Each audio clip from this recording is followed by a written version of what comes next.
Атырау қаласы бойынша 3 инва-такси қызмет көрсетуші жұмыс жасайды бүгінгі күнге дейін. Онда 99-ға жуық автокөлік қызмет көрсетеді, 1200-ге жуық мүгедекті күн сайын тасымалдап отыр. Өздерінің баратын жеріне, дәрігерлерге, халыққа қызмет көрсету орталықтарына кідіріссіз жеткізіп отыр. Оның ішінде бүгінгі күнге дейін 76 мыңға дейін тасымалданған көрсетілген.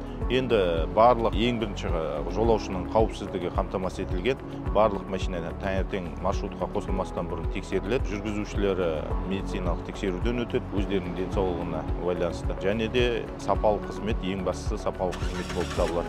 Егер де кез келген арыз шағым болған жағдайда біз осы тасымалдаушы 3 мекемемен тез арада арыз шағым бойынша сол келеңсіздіктерді болдырмау мақсатында жұмыстарын жүргізіп жатыр. Сағат 8-ден бастап кешкі 9-ға дейін тасымалдап отыр өздерінің.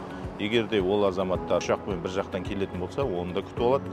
Және пойызбен шипажай бір жаққа баратын болса, оған да шығарып салады.